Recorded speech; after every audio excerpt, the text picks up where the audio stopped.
There's a point of privilege on microphone 1, then we'll go to microphone 3. Go ahead, delegate. Yes, hello. I was standing here with my gender equity card before you called on the previous speaker. That's my point of privilege that I would like to raise. I will explain the speaking order, which is fixed, that I cannot amend, which is the pro-con rotation. You can move yourself up a line that you're standing in. I am pro, and I was... We went... You went pro, con... We went pro-con, pro, and my plan was to go con. The speaker at con mic 3 also has a speaking card. Yesterday, this card was used in an inappropriate manner. And while I understand in Ontario we note this as equity, even if that, this was also used inappropriately in terms of gender. I want everyone to be mindful that these cards for individuals like myself who identify as a Black woman have no value outside of this space.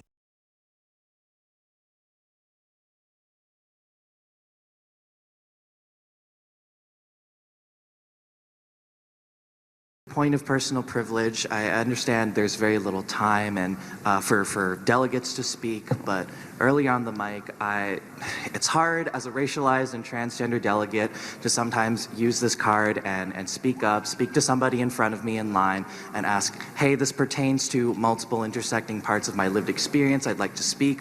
I was rejected when I talked, and it's frustrating when these are my rights being directly under attack right now in Alberta, and that a cisgender woman had spoken over me. And I understand her rights are important too. This pertains to her too, but I don't know. I hope that in the future the federal NDP will also have a broader interpretation of the equity cards for speakers. That's all. Thank you. I will invite delegates to assist me in better using the card by forming a straight line behind the microphone with a prominently displayed equity card. If I see speakers ahead of you who are not holding a card prominently, it would be wrong of me to guess about their gender identity, and I will come to you. My name is Mastura Tasneem. My pronouns are she, they. I'm from Ontario. Hello, bonjour. As we conduct this convention today and the past 2 days, right now, there's discussions of 10,000 American men and women being sent to Iran, being deployed, just to be part of this bloodbath. Canada cannot and will not be part of the legacy of blood that was built in Iraq, in Palestine, and now in Iran. This is a no-question debate. I call this question, Madam and Chairs. Thank you.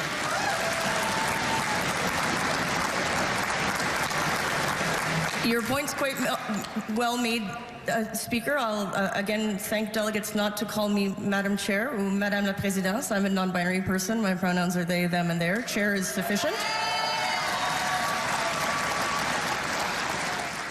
Our plan is to Trump-proof the economy by investing massively in Canadian economic independence, using the unmatched power of public ownership to ensure the fundamentals of a good life. A network of public providers for food, phones, and internet. A public housing developer and public construction companies to build millions of non-market homes. It was the same deal this weekend in London, where we had a rally featuring the flags of Hezbollah, Hamas, and ISIS taking place under gay pride flags that flew above the streets. A perfect snapshot of today's UK.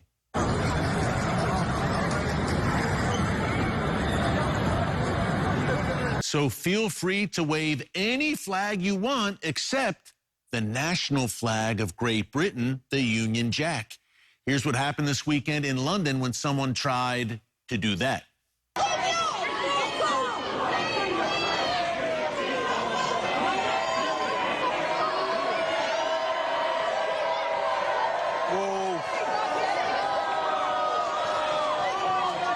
You do that?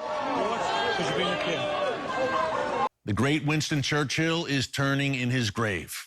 By the way, Canada's NDP party has got nothing on the Green Party in Great Britain. So they shouted out the LGBTQ community and their, quote, Muslim friends and neighbors in the same breath, forgetting, it seems, that Muslims in places like Gaza and Afghanistan are throwing gays off the roofs of buildings. But nothing about this unholy alliance between the left and Islamists makes much sense other than the fact that both sides want to destroy Judeo-Christian Western civilization. Which brings us to the United States. Over the weekend, we had so-called No Kings rallies against President Trump nationwide. Bruce Springsteen and Jane Fonda came out to accuse the president of being a dictator, which is really odd because if Trump was a king or a dictator, they'd never be able to speak out publicly or hold these rallies in the first place. Since we've been talking about flags, here's some footage from the No Kings rally in New York City featuring the good old hammer and sickle. Working class revolution! Working class revolution!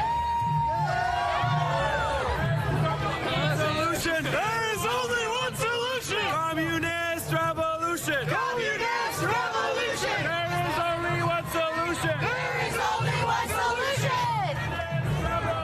Communist revolution! So no kings, but a bloodthirsty communist dictatorship is just fine.